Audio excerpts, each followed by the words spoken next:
ایک 60s میں ہمارے اپنے عزیزوں میں برادری میں ایک آدمی نے کروڑوں بنائے حرام راستے سے، وہ اس کا اچانک انتقال ہو گیا کوئی 60 سال کی عمر میں۔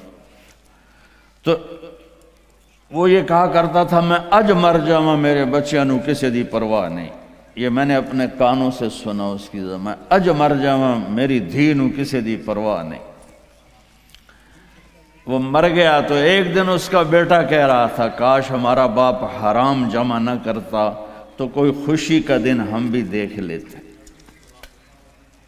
تو میرے بھائیوں، یہاں اسلام کے نمائندے بنو، اسلام کا جھنڈا اٹھاؤ اور اچھے شہری بن کے دکھاؤ، اپنے بچوں کو اعلیٰ تعلیم دو، اپنے کتنے ہاں میں یہ نہیں میں روکتا نہیں ہوں کہ حافظ نہ بناؤ، عالم نہ بناؤ، لیکن میں یہ چاہتا ہوں، میں ابھی وینکوور سے آیا تو وہاں ہمارے جو سکھ بھائی ہیں وہ وزیر بھی ہیں، وہ سینیٹر بھی ہیں اور وہ ایم پی بھی ہیں اور سارے بڑے بڑے عہدوں پر ہیں، تو تم صرف پیسے ہی بناتے رہو، یہ کون سی عقل مندی؟ اپنے بچوں کو اعلیٰ تعلیم دو، یہاں ایسے اور سکول بناؤ، جائیدادیں یہاں بناؤ، اگر پاسپورٹ یہاں کا ہے تو یہاں پیسہ خرچ کرو، یہاں کے غیر مسلموں کو صدقہ دو۔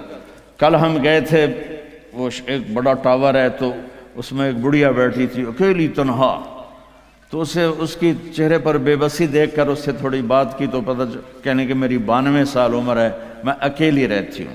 ایسوں کو جا کر 2 دن مل لو اور کچھ کھلا دو تو وہ کلمہ پڑھ جائیں۔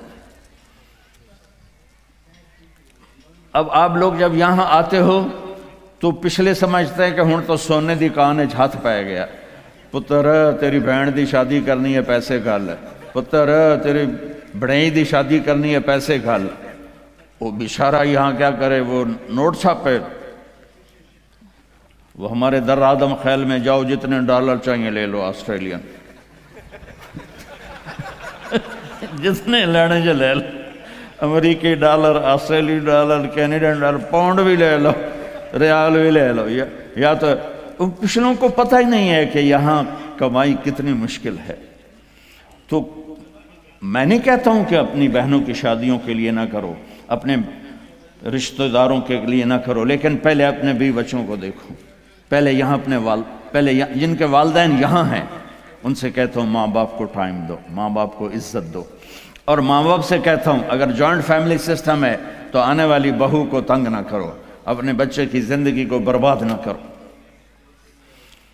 ایک حد ہے، یہ خامند کے ذمہ، بچے کے ذمہ ہے، ماں باپ کو اپنی عزت دے، بیوی کو اپنی عزت دے۔ اگر آپ اپنی اولاد کے خرچوں سے بعد بھی پیسہ بنتا ہے تو پھر اپنی کسی بہن کی، بھتیجی کی، بھانجی کی، بھائی کی شادی کرنی تو پیسہ بھیجو، لیکن اس طرح بچوں کو تنگی میں ڈال کے، اپنے آپ کو تنگی میں ڈال کے، ڈبل شفٹیں کر کے یہ ظلم نہ کرو کہ نماز بھی گئی، روزہ بھی گیا، قرآن بھی گیا، مسجد بھی گئی، جانوروں کی طرح لگے ہوئے، یہ کیا زندگی؟ آخری الفاظ میرے نبی کے تھے الصلاۃ وما ملکت ایمانکم، میری امت نماز نہ چھوڑنا، نماز نہ چھوڑنا۔ ان 1400 سال میں اگر نماز چھوڑنے کی گنجائش نظر آتی ہے تو صرف کربلا کے میدان میں میرے نبی کے نواسے کے لیے گنجائش نظر آتی ہے کہ ظلم انتہا پہ ہے، مظلوم انتہا پہ ہے، زمین آسمان نے ایسا منظر کبھی دیکھا نہیں، نہ دیکھیں گے، نہ ایسے قربان ہونے والے دیکھے نہ دیکھیں گے۔ اور سورج ڈھلا اور یہ جنت کے وارث نہیں ہیں، جنت کے سردار ہیں، جنتی نہیں ہیں، جنت کے سردار ہیں۔ میرے نبی نے فرمایا میرے بچے حسن اور حسین جنت کے نوجوانوں کے سردار۔ ہمیں تو پتہ ہی نہیں ہے، تم گرمی میں بیٹھے ہو، میں بھی یہاں کھڑا ہو کے میرا سر درد کا مستقل مریض ہوں، اپنے آپ کو، چونکہ مجھے 2 دن سے پھر اٹیک شروع ہو گیا، تو میں اس وقت کوئی آسانی سے نہیں بول رہا ہوں، زور لگا کے بول رہا ہوں، لیکن پتہ کوئی نہیں قبول ہے کہ نہیں ہے، امید ہے کہ اللہ قبول کرے گا۔ اور یہاں ماں کا دودھ بھی نہیں چھوٹا اور اعلان ہو رہا ہے حسن اور حسین جنت کے نوجوانوں کے سردار ہیں۔ تو آپ اگر نماز چھوڑ بھی دیتے تو کیا ہوتا؟ نہیں، امت کو پیغام سنانا ہے، بتانا ہے، دکھانا ہے کہ مرتے ہوئے بھی نماز نہیں چھوڑی جا سکتی۔ آپ نے اپنے لشکر کے ایک نوجوان کو بلایا، زہیر بن القین، وہ آ گیا ہے، کہ یہ شمر سے کہو 5 منٹ تو میں اپنی طرف کہہ رہے ہیں، تھوڑی دیر رک جائے مجھے نماز پڑھنے دے، پھر جو چاہے مرضی کر لو۔ اس حال میں نماز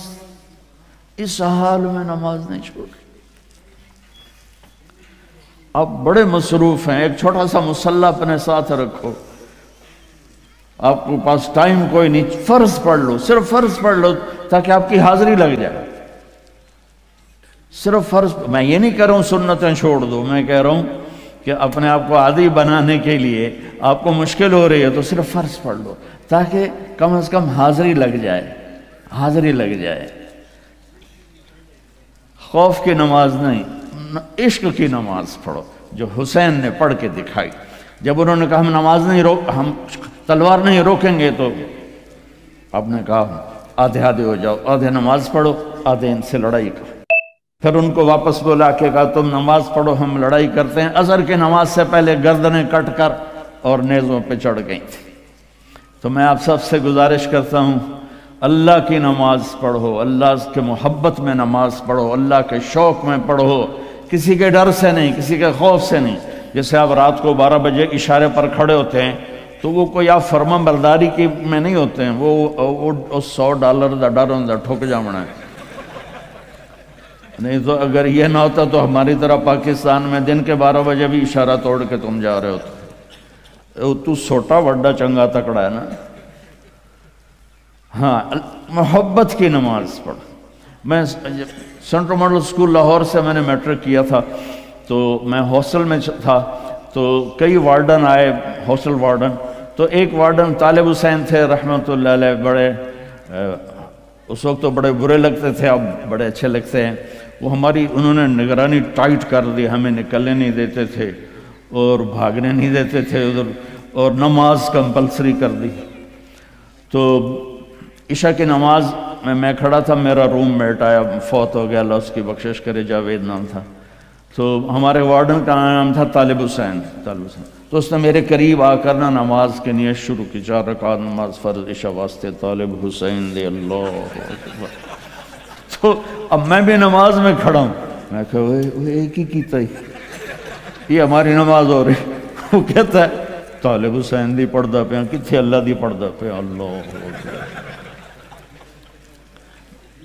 حسین والی نماز پڑھو، محمد مصطفیٰ والی نماز پڑھو۔ تو بھائیو، اپنے نبی کی پیاری زندگی کو سیکھنے کی نیت کرو۔ یہ تبلیغ کا کام اسی کی محنت ہے۔ میں زیادہ نہیں مانگتا ہوں، سارے مجمع سے کہتا ہوں صرف ایک ویکینڈ مہینے میں تبلیغ میں لگا لیا کرو، آپ کو بہت فائدہ ہوگا۔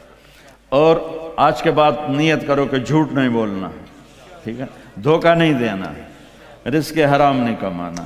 اور آخری بات ہے، اگر آپس میں کسی سے لڑے ہو، صلح کر لو، معاف کر لو۔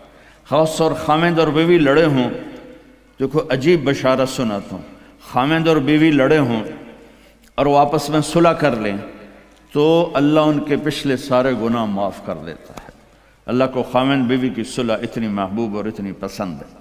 باقی جس سے بھی کوئی لڑائی جھگڑا ہے، آپ ایسی اپنی ایسوسیشن بناؤ کہ جس میں یہ جھگڑے آئیں، عدالتوں میں مت جاؤ، اپنے بناؤ، اس میں ایسے اہل علم لوگوں کو ڈالو کہ وہ آپ کے جھگڑے پنچایت کے طور پر مٹائیں۔ عدالتوں میں جا کر تو پھر وہ مزید بڑھتے بات بڑھ جاتی ہے۔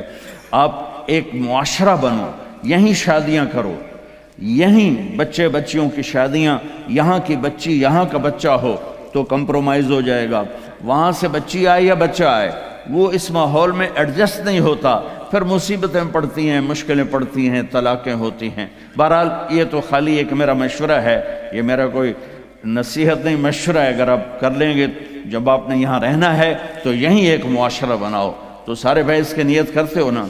تو آخری بات جو میں نے کی تھی دھیان سے سن لینا کہ کسی سے ناراض ہو تو اٹھ کے صلح کر لینا، ٹھیک ہے نا؟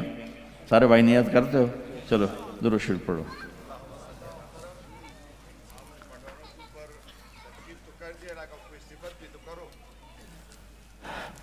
پتہ نہیں کیا کہا ہے میرے بھائی نے۔ اللہم لک الحمد کما انت اہلہ فصلی علی محمد کما انت اہلہ وفعل بنا ما انت اہلہ انک اہل التقوی و اہل المغفرہ۔ ربنا آتنا فی الدنیا حسنہ وفی الآخرۃ حسنۃ وقنا عذاب النار۔ یا اللہ یہ جتنے بہن بھائی تشریف لائے ہیں سب کو قبول فرما، ان کو ان کی نسلوں کو محفوظ فرما، ان کو ان کی نسلوں کو اسلام پہ ثابت قدم فرما۔ یا اللہ اس ادارے کو کامیاب فرما، اس کی ضرورتیں پوری فرما، اس جیسے ادارے پورے بر اعظم میں یا اللہ کھولنے کی مسلمانوں کو توفیق عطا فرما۔ مسجدیں بنوا، مدرسے اسکول بنوا، ان کی آپس میں محبتیں قائم فرما، لڑائیاں ختم فرما، خامند اور بیوی میں جو لڑائیاں ہیں انہیں صلح میں تبدیل فرما دے۔ بچے جو یا اللہ رل گئے خامند اور بیوی کی لڑائی سے، ان کو ماں باپ کا سایہ نصیب فرما۔ یا اللہ جو حرام کام میں پھنس گئے ان کو رزق حلال نصیب فرما۔ یا اللہ جس قسم کے بھی غلط چیز میں ہیں اس سے نکال کے اپنے محبوب والی پیاری پاک پاکیزہ زندگی نصیب فرما۔ یا اللہ ان سے ہم سب سے راضی ہو جا، جو ہم میں بیمار ہیں صحت شفاء کامل نصیب فرما، اور جو ایمان پہ دنیا سے جا گئے چلے گئے اور قبروں میں تو ان کی قبروں کو روشن فرما۔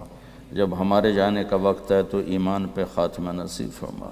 اس سارے مجمع سے اور ہم سب سے راضی ہو جا۔ وصلی اللہ تعالی نبی الکریم آمین۔